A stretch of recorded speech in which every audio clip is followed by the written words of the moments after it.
네, 날씨가 정말 가을다운 날씨를 이렇게 보여주고 정말 참 날씨 덕분에 또 더 이렇게 감사가 흘러나오는 것 같습니다.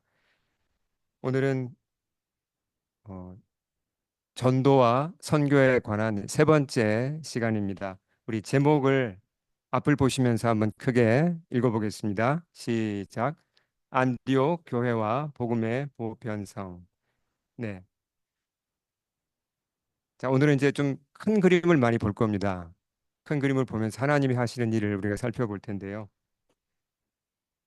그러니까 크리스천이티 기독교가 이제 이스라엘에서 시작되었죠. 예루살렘에서 시작되었고 처음에 모든 예수님의 제자들은 다 유대인이었잖아요. 그렇죠. 예수님도 유대인이셨고. 근데 이제 유대인들은 외국인들과 참 관계를 잘 안 맺고 살았잖아요. 수천 년 동안 이렇게 고립되어 살아왔습니다.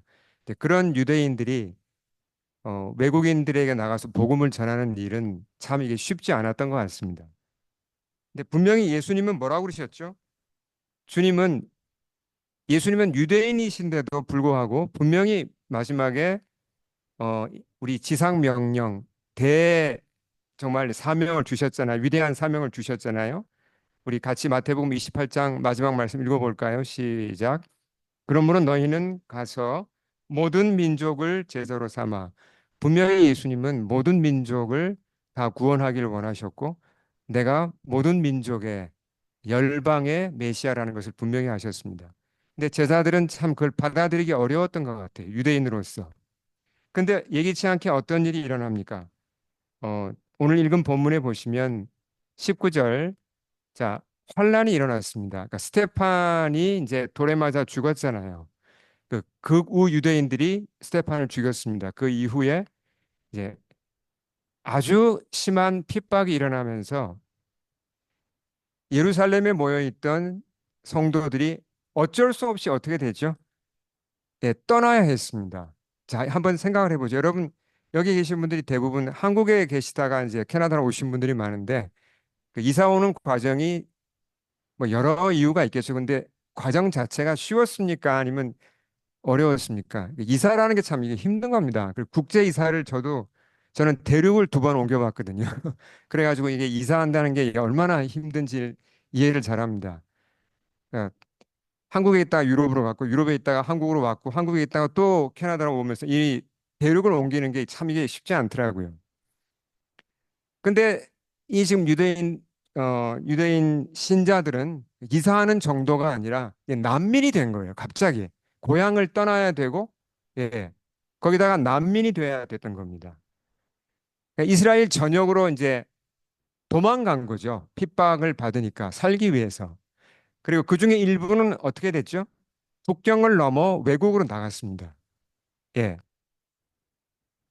그러니까 외국으로 나갔다는 건 문자 그대로 레퓨지, 그러니까 난민이 된 거예요. 난민 캠프 직접 가보신 분 혹시 계십니까? 난민 캠프를. 아니면 방송에서는 보셨죠? 난민 캠프에 보인 사람들 보시면서 야, 참 부럽다. 나도 저렇게 하면 언제 돼보나. 이런 생각 아무도 안 하잖아요. 그건 얼마나 끔찍한 일입니까? 집과 고향과 그 모든 걸 잃어버리고. 그런 난민이 된 거예요. 지금 신자들이. 이게 참 극도의 시련이죠. 난민이 된다는 건. 근데 이 사람들이 이렇게 난민이 되어서 떠돌면서도 믿음을 포기했습니까? 예수님께 대한 믿음을 포기하지 않았죠. 그럼 여기서 우리가 뭘 알 수 있습니까? 이 사람들의 믿음이 훌륭하다라는 사실도 맞지만 그것보다 더 큰 사실이 드러나죠. 뭐죠?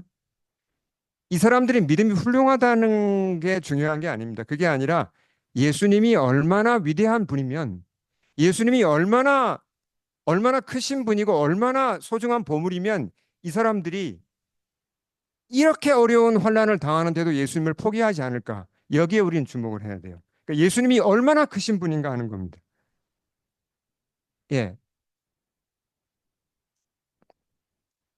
자, 우리가 이 11장 19절을 좀 더 이해를 잘해야 되기 때문에 제가 예를 하나 들어보겠습니다. 천연두라는 병은 요즘에는 없습니다. 이게 1980년으로 이게 종식이 됐어요. 없어졌습니다. 근데 과거에는 천연두라는 이 바이러스가 전파하는 질병은 무서운 병이었어요. 치사율이 30%나 됐습니다. 그래서 뭐 15세기, 16세기 유럽 역사를 보면 특별히 천년두가 한번 돌면 1년에 40만 명이 죽었습니다. 무시무시하죠. 그리고 이 천년두는 유럽 사람들에 의해서 이게 중미와 남미로 옮겨지면서 잉카 문명이나 아스텍 문명 같은 것들이 몰락하는데 큰 역할을 했어요. 다 천년두에 걸려서 그 이제 중미와 남미 그 원주민들이 많이 죽었다는 얘기죠. 무서운 질병입니다. 근데 영국의 의사 가운데 에드워드 제너라는 사람이 있습니다. 이 사람이 천년두를 해결할 방법을 찾았어요. 그게 1796년에 백신이라는 개념을 처음 도입된 겁니다. 그전에는 백신이라는 개념 자체가 없었는데 이 제너가 처음으로 백신을 이제 어떻게 만들었냐면 소가 천연두에 걸려요. 소도. 근데 천연두에 걸린 소는 가볍게 앓고 지나가거든요. 그러니까 소의 이제 천연두에 걸린 소의 그 피와 고름 그런 걸 좀 이렇게 긁어내 가지고 그걸 사람한테 미리 좀 이렇게 상처를 내서 어 그 조금 이렇게 투여를 하면 일종의 그 백신이 되는 겁니다. 그럼 그 사람은 천연두에 안 걸려요. 예. 근데 처음에 제너가 이렇게 이렇게 하면 된다. 이렇게 소를 이용해서 이걸 백신을 하면 천연두에 안 걸린다고 자기는 이제 확신을 한 겁니다. 야, 이건 인류를 구원할 수 있는 거다. 우리 유럽 사람들이 40만 명씩 1년에 죽는데 이걸 막을 수 있다. 너무나 이제 참 얼마나 기뻤겠습니까? 그래서 이걸 알렸죠. 근데 의사들이 아무도 안 믿었습니다. 무슨 말 하냐고 지금. 아니 병든 소의 그 피와 고름을 사람한테 바른다고 당신 말도 안 되는 소리라고 지금. 다 영국의 의사들이 다 반대했습니다. 이건 말도 안 된다. 안 믿어졌어요. 심지어 언론들이 신문이나 언론들이 다 이걸 제노의 이 백신을 풍자하고 조롱을 했어요. 야, 참 뭐 저렇게 무지하게 어떻게 병든 소를 가지고 사람을 치료하냐. 그러면서 그렇게 놀리고 왕따를 시켰습니다. 그러니까 제너 입장에서는 어떻습니까? 얼마나 억울해요. 그리고 너무 핍박이 이제 심하니까 그냥 포기하고 이렇게 그냥 그래 뭐 너희끼리 잘 살아라. 그리고 그냥 물러날 수도 있었는데 이 사람이 물러나지는 않았어요. 10년 동안 싸웠습니다. 또 다른 실험 결과를 이렇게 저널에 발표하고 이게 맞다. 이 백신 방법을 쓰면 사람을 살릴 수 있다. 계속 싸웠습니다. 근데 왜 싸울 수 있었죠? 이 사람이 뭘 알았다는 겁니까? 자기가 발명한 이 백신이 확실하게 효과가 있다는 걸 알았던 겁니다. 이게 얼마나 좋은 치료 방법인지를 알았다는 겁니다. 그래서 백신을 믿었기 때문에 그 파워를 믿었기 때문에 물러나진 않았어요. 예. 결국은 이 제너가 맞다는 게 증명되었죠. 그래서 영국 정부가 이제 펀드까지 주면서 어 이제 한 10년 좀 지났을 때 이 백신을 대량 생산하게 되었고 마침내 이제 유럽이 천연두에서 벗어나게 되었고 1980년을 기점으로 예, 천연두는 인류에서 완전히 사라지게 되었어요. 예, 참 훌륭한 사람이죠. 예, 참 인류에 끼치는 영향이 큽니다. 자, 한번 비교를 해보겠습니다. 천년두 백신은 사람을 무엇으로부터 구원하죠? 천년두라는 바이러스로부터 구원합니다. 무서운 바이러스예요. 근데 이에 비하면 그리스도는 무엇으로부터 사람을 구원하시죠? 예, 죄와 심판과 죽음에서 구원하십니다. 물론 백신은 예수님을 백신이라고 말하기엔 참 우리가 이건 좀 말이 안 되지만 어쨌든 구원하시잖아요. 근데 천년두 백신에 비해서 예수님은 그 역할이 얼마나 큽니까? 일개 질병에서 사람을 구원해도 대단한데 예수님은 죄와 죽음과 심판에서 우리를 구원할 수 있는 분이잖아요. 이 예수님을 바로 알기만 하면요. 바로 만나기만 하면 절대로 이분을 따르는 걸 포기할 수 없습니다. 예, 핍박을 받더라도 난민이 되어도 포기할 수 없다는 거죠. 그리고 난민이 되어서 떠돌더라도 이 예수님을 가는 곳마다 얘기하게 돼 있습니다. 맞습니까?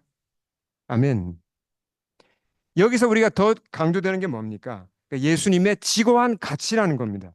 예수님의 이 가치, 이분이 얼마나 위대하고, 이분이 얼마나 파워풀하고, 이분이 얼마나 높고, 정말 이분의 가치가 얼마나 큰지를 알게 되면, 예, 우리가 핍박도 견디게 되고, 어떠한 상황 속에서도 복음을 전하고자 하게 된다는 거예요. 우리가 이제 좀 주기적으로 눈을 좀 높이 들고 좀 넓게 볼 필요가 있습니다. 전 세계에 흩어져 있는 크리스찬들 가운데 어려움을 당하는 분들이 많아요. 그래서 오픈 더 선교회 제가 자주 말씀드리죠. 이 핍박받는 크리스찬들을 돕는 선교회인데 어, 여러 학자들이 실제로 정보원도 굉장히 많고요. 심지어 북한에까지 정보원이 들어가 있습니다. 정보원이 연결되어 있습니다. 이 오픈 더 선교회에서는 그 전 세계 핍박받는 크리스찬들의 데이터를 조사하고 매년 1년마다가 아니라 아주 수시로 이렇게 업데이트를 하는데요. 최근 데이터입니다. 이 홈페이지를 제가 캡처했는데 심각한 핍박을 받는 크리스찬의 숫자가 몇 명이라고 되어 있죠? 화면에 보시면 우리 청년들 한번 읽어보세요. 몇 명의 크리스찬이 지금 아주 심각한 하이 레벨 퍼시큐션을 받고 있다고요? 예, 3억 6,500만 명입니다. 예, 3억 6천 명이 넘는 크리스찬들이 심각한 핍박 속에 살아간다는 겁니다. 전 세계 크리스찬 인구의 저 밑에 보면 나와 있죠. 7명 중에 한 명이 이런 핍박을 받고 있어요. 우리는 핍박을 지금 안 받잖아요. 그러니까 우리는 참 이게 피부에 잘 와닿지 않는데 수많은 그러니까 7명 중에 한 명이면 많은 거잖아요. 그 크리스찬들이 핍박을 견디면서 신앙생활을 하고 있다는 겁니다. 오픈도어 선교에서 보면 이제 핍박을 3단계로 나눴어요. 보면 첫 단계가 하이 레벨 오브 퍼시큐션. 하이 레벨이 있고 하이 레벨만 해도 꽤 심각한 거죠. 근데 그 다음 단계가 very high level persecution. 세 번째가 extreme level of persecution. 이렇게 세 단계로 구별을 해서 이제 어느 나라가 핍박이 심한지를 이렇게 비교를 한 게 있습니다. 그 두 번째 단계 그러니까 very high level of persecution에 해당되는 나라가 37개인데요. 그 중에 이제 인구가 제일 많은 나라가 어디냐면 중국입니다. 전체 순위는 이제 19, 이 악명 높은 순위도 사실 19번째인데 인구가 많기 때문에 제가 중국을 예를 들었습니다. 중국에서 크리스찬이 되면 어떤 불이익을 감수해야 되죠? 어떤 불이익을요?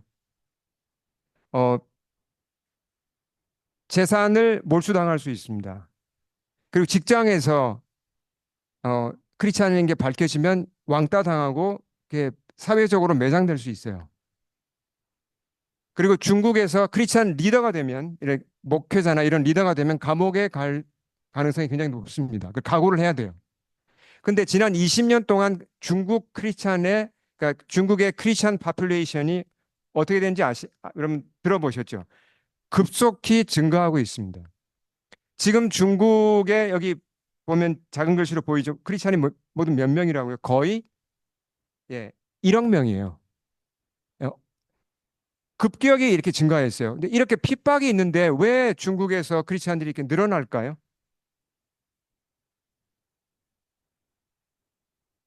예수님을 알게 되면 핍박이 있어도 그분이 너무나 매력적이고 너무나 위대한 분이기 때문에 사람들이 따르지 않을 수 없다는 겁니다. 예. 중국의 그 주계 장막을 복음이 뚫고 들어가서 이렇게 물론 주로 지하 교회죠. 지하 교회가 성장하고 있다는 겁니다. 자, 그러면 이제 최고 레벨의 핍박, 익스트림 레벨 핍박 받는 나라는 모두 13개인데요. 그중에 인구가 제일 많은 나라가 어딘지 아마 짐작하실 겁니다. 인디아입니다. 저도 이번 통계를 자세히 보기 전에는 이렇게 인도가 이 정도로 핍박이 심한지 저도 몰랐어요. 예.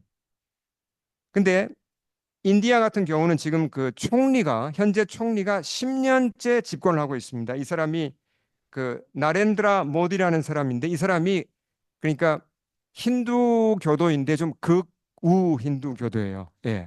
그러니까 힌두교에 목숨을 거는 사람이에요. 그래서 이제 기독교와 이슬람을 핍박을 합니다. 근데 인도에서는 실제로 상당히 많은 교회와 교회 소속 건물들이 뭐 학교나 이런 것들이 불타고 공격당해서 이제 불태워지고 무너져요. 누가 공격을 하죠? 힌두 교도들이 공격을 합니다. 예. 그래서 제가 지난 여름에 한번 말씀드렸잖아. 이번 CMI 컨퍼런스 가서 만난 그 선교사님, CMI 선교사님의 교회도 1년에 꼭 한두 차례 공격을 당해요. 심지어 예배당을 마련할 때마다 뭘 염두에 두냐면 혹시 불을 지르면 어디로 도망가고 어디로 비상구를 낼 건지를 꼭 계산을 해야 돼요. 예. 그런 극도의 핍박이 있는데 인도에서 크리스찬이 줄어들지 않습니다. 그리고 대도시에서는 오히려 크리스찬이 점점점 늘어나고 있어요. 왜죠? 예수님이 누구신지 알게 되면 그분의 매력과 그분의 위대하심을 맛보게 되면 그분을 따르는 걸 포기할 수 없기 때문이에요.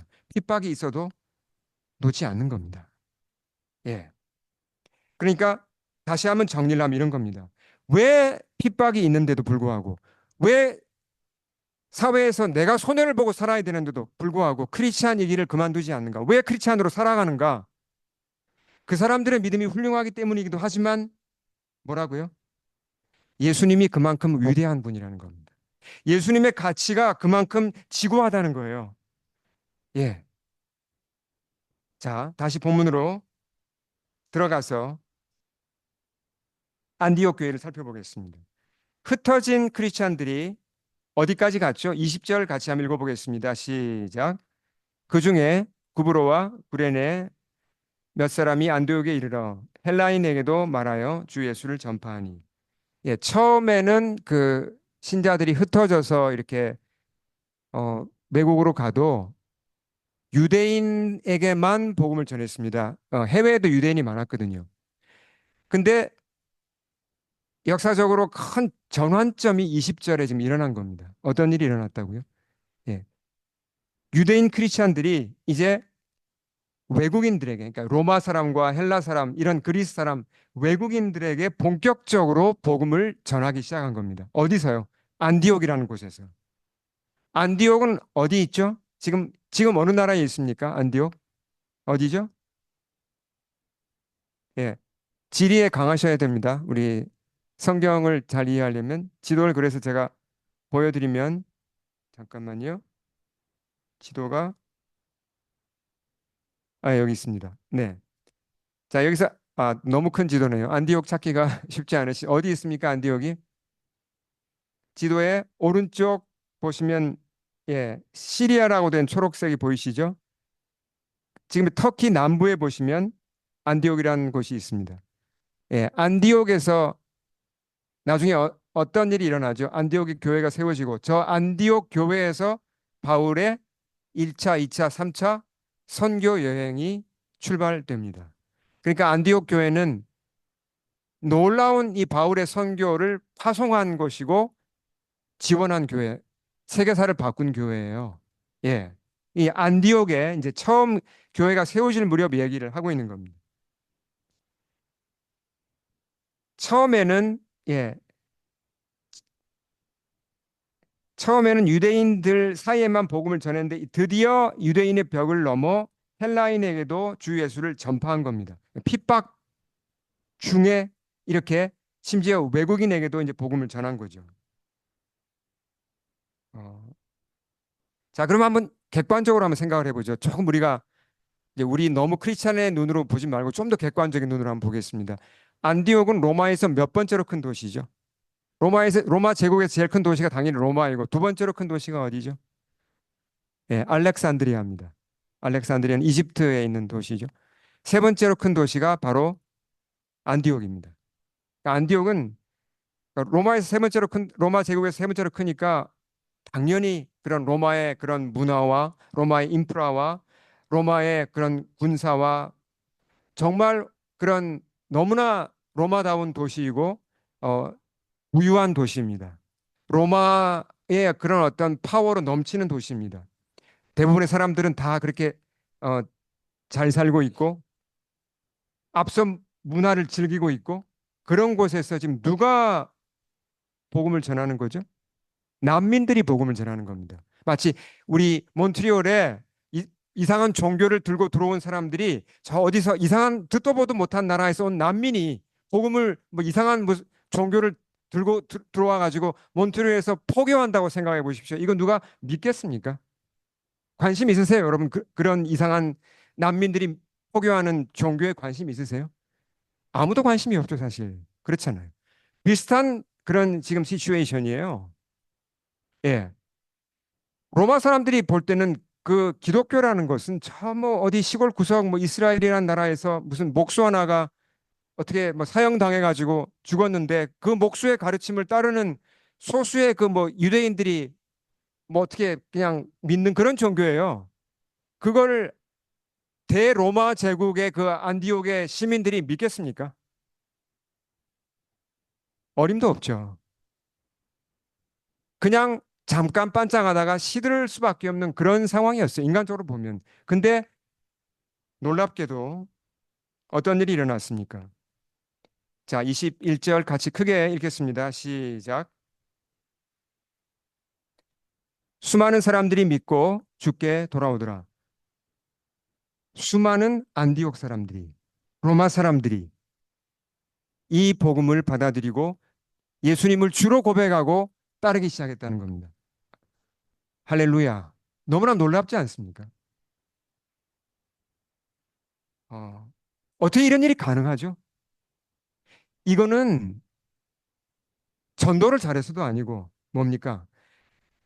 예수 그리스도의 복음이라는 것이 그만큼 이 파워가 있다는 겁니다. 그만큼 위대하다는 것이고 그만큼 모든 사람에게 필요하다는 것입니다.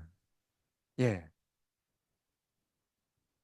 자, 이렇게 해서 이제 안디옥의 교회가 세워지고 이 교회에서 세 번의 선교 여행이 이제 파송되고 선교팀이 파송되어서 결국 소아시아와 유럽이 보고받으면서 세계 역사가 바뀌게 되죠. 자, 여기서 우리가 굉장히 중요한 어, 아주 중요한 그 이론이라기보다는 이제 하나의 그 주제인데요. 어, 자, 크게 한번 읽어보겠습니다. 시작. 복음의 보편성. 이제 말이 어렵죠. 예. 또 말이 어려우면 여러분이 또 졸릴 수도 있기 때문에 자, 이렇게 한번 해보겠습니다. 옆에 계신 분들 보시면서 이렇게 질문해 보겠습니다. 복음의 보편성을 아십니까? 이렇게 한번 질문해 보겠습니다. 자, 옆에 계신 분들 시작. 복음의 보편성을 아십니까? 예, 아십니까? 예, 알고 계세요. 근데 이제 제가 정리를 해드리겠습니다. 보편성이란 게 뭐죠? 보통 universality. 예, 보편성이란 게 뭐죠? 보편성이란 건 이런 겁니다. 쉽게 말해서 몬트리올 땅에서 진리라면 어떤 명제가 진리라면 이게 서울에서도 똑같이 진리가 돼야 되고 뉴욕에서도 진리가 돼야 되고 아프리카 나이로비에서도 진리가 돼야 이게 보편적인 거예요. 맞죠? 그렇잖아요. 어떤 어떤 얘기가 몬트리올에서만 맞아요. 몬트리올을 벗어나면 안 맞아요. 그러면 보편적입니까? 이건 보편적인 게 아닙니다. 로마서에 보면 이런 말씀이 있습니다. 자, 크게 읽겠습니다. 시작. 유대 사람이나 그리스 사람이나 차별이 없습니다. 그는 모든 사람에게 똑같이 주님이 되어 주시고 그를 부르는 모든 사람에게 풍성한 은혜를 내려 주십니다. 자, 무슨 얘기를 한 거죠? 이게 자, 바울이 한 얘기잖아요. 무슨 얘기죠? 그러니까 유대인이나 그리스인이나 이것은 뭐 유대인이든 외국인이든 그러니까 어느 민족이건 간에 관계없이 차별이 없다. 뭐가 차별이 없다고요? 어, 그리스도는 모든 사람에게 똑같이 주님이 되어 주시고 그리스도를 부르는 모든 사람에게 풍성한 은혜를 주신다고 하는 겁니다. 그러니까 이 말을 좀 풀어서 얘기하면 예수님이 유대인들만을 위한 구원자가 아니라 이스라엘만을 위한 구원자가 아니라 정말 만민을 위한 구원자가 맞다면 어떻게 돼야 되죠? 예수님이 정말 만민을 위한 구원자가 맞다면 나라에 상관없이, 인종에 상관없이, 문화, 언어에 상관없이 누구나 예수님을 믿으면 구원을 얻고 예수님이 필요하고 예수님이 모든 만족을 주시고 예수님 안에서 영생을 받는 게 일어나야 되죠.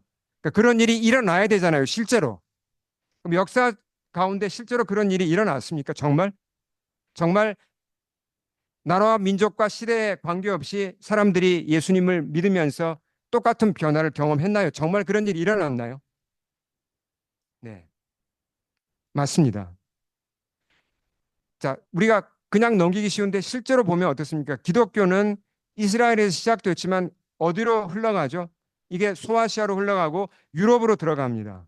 근데 역사가 흐르면서 이제 유럽이 대부분 기독교 국가가 되면서 이제 15세기를 넘어오면서 점점 세계로 이제 기독교가 나가게 되는데 아시아로 들어온 건 언제부터죠? 본격적으로 아시아에 들어온 것은 예, 거의 19세기, 20세기가 되어서 아시아로 들어옵니다. 근데 아시아도 이제 복음을 받아들이면서 한국과 같은 나라는 어떻게 됐습니까? 정말 복음이 깊이 들어왔죠. 그래서 한국이 나중에는 세계에서 선교사를 두 번째로 많이 파송한 나라가 되었잖아요. 그렇죠? 물론 지금은 또 중국에 방금 우리가 봤지만 1억 명 이상의 크리스찬이 있고 그렇잖아요. 근데 이 복음이 또 어디로 많이 흘러갑니까? 아프리카와 남미로도 흘러갑니다. 이런 현상을 보면 이 기독교라는 것은 복음이라는 것은 분명히 예, 유니버살리티 그러니까 보편적인 진리가 맞다는 게 분명합니다. 우리가 좀 비교를 해볼 필요가 있는데요. 세계 4대 종교가 뭐죠? 누가 얘기해 볼 수 있는 우리 청년들 중에서 얘기해 볼 수 있는 사람. The four main religions 뭐죠? 크리스천이티 당연히 들어가고 그다음 뭐죠? 크게 청년들 한번 얘기해 보시겠어요? 네. 자, four main religion. 틀려도 돼요. 이슬람, 크리스천이티, 그다음에 이슬람 또 뭐죠? 힌두이즘, 하나가 부디즘. 그 네 가지죠. 자, 그러면 이슬람은 어떻습니까? 보편적인 종교가 맞나요? 이슬람이? 이슬람은 보편적인 종교가 아닙니다. 제가 한 말이 아니라 팀 켈러 목사님이 전문가의 의견을 빌어서 하신 얘기예요. 왜 아니죠? 아직까지도 이슬람을 믿는 대부분의 사람들은 어디 살고 있습니까? 중동 지방에 살고 있습니다. 물론 유럽에도 이슬람이 있긴 있어요. 그러니까 이슬람은 종교이고 무슬림은 이슬람을 믿는 사람들을 얘기하죠. 유럽에도 무슬림이 있어요. 근데 대부분 유럽에 있는 무슬림은 누구죠? 이민 간 사람들입니다. 백인 중에서 무슬림이 되는 사람은 극소수예요. 극소수. 예. 그러니까 이슬람은 종교학적으로 볼 때 결코 보편적인 종교가 아닙니다. 힌두교는 더하죠. 대부분의 힌두교도는 어디 살고 있습니까? 인도에 살고 있습니다. 아무리 시간이 지나도 한국 사람이 힌두교도가 될 것 같습니까? 뭐 극소수는 있겠죠. 근데 기독교처럼 이렇게 많은 사람이 힌두교도가 되겠습니까? 백인들이 그렇게 되겠습니까? 되지 않습니다. 왜요? 보편성이 없기 때문이에요. 보편적인 진리가 아니기 때문이죠. 또 하나 예를 들어 보겠습니다. 아프리카가 1900년에는 크리스찬이 몇 프로였다고요? 온유. 앞을 보면서 한번 얘기해 볼래? 응? 몇 퍼센트였죠? 예, 9%. 무슬림은 예, 36%. 무슬림이 훨씬 많았습니다. 근데 100년이 지난 후 오늘날 어떻게 바뀌었죠? 예, 선우. 선우 얘기해 봐. 괜찮아.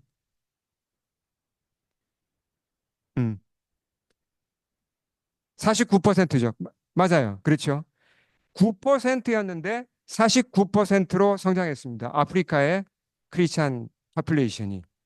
근데 이렇게 많이 성장한 이유가 무슬림을 역전했죠.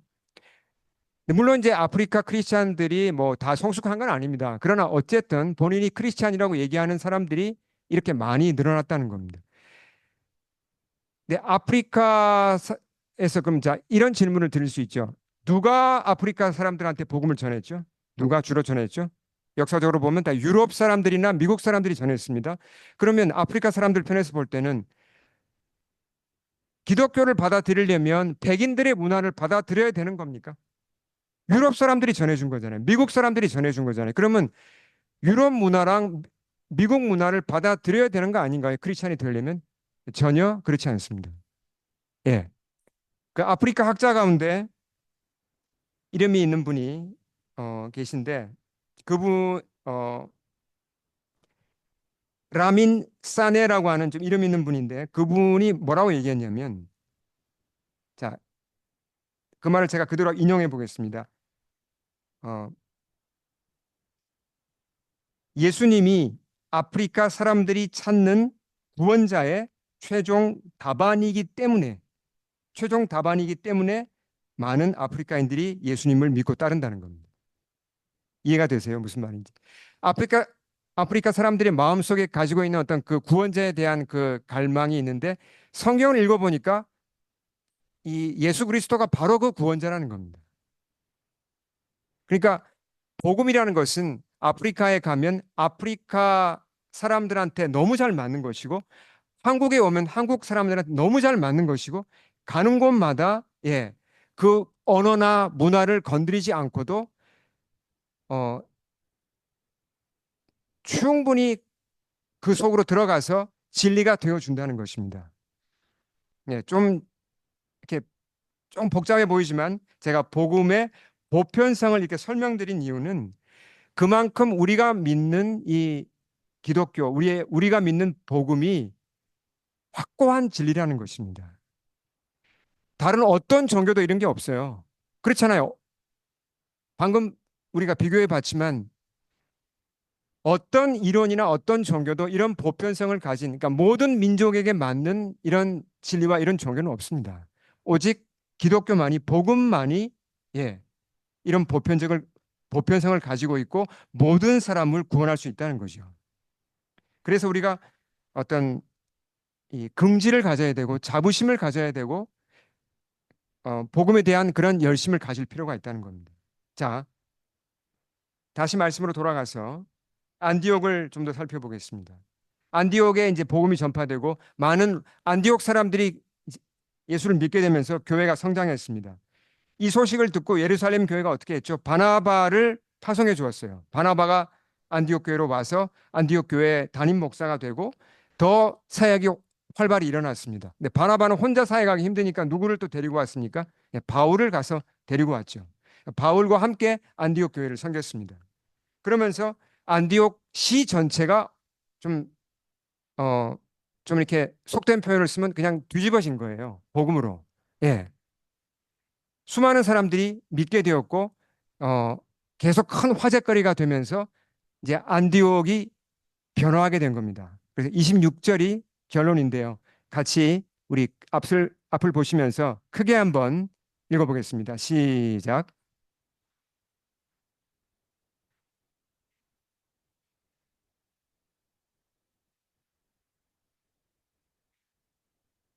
제자들이 안디옥에서 비로소 그리스도인이라 일컬음을 받게 되었더라.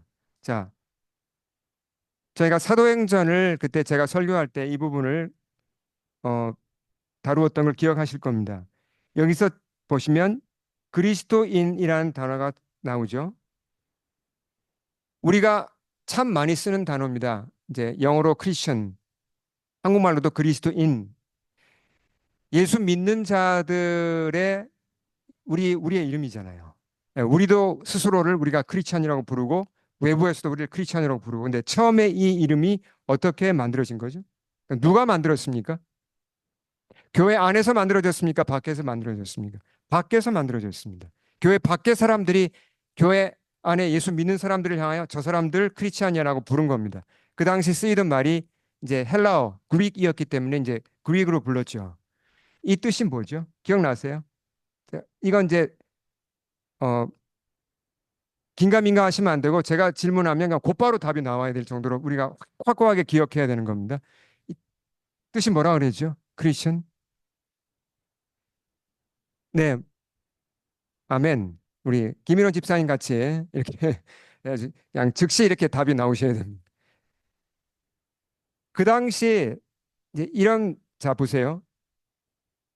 시저가 이제 이- 시저는 그 당시 사람은 아니지만 로마 제국에서 시저가 장군이었고 나중에 이제 황제가 되는데 시저 휘하에 시저가 거느린 군대가 있잖아요.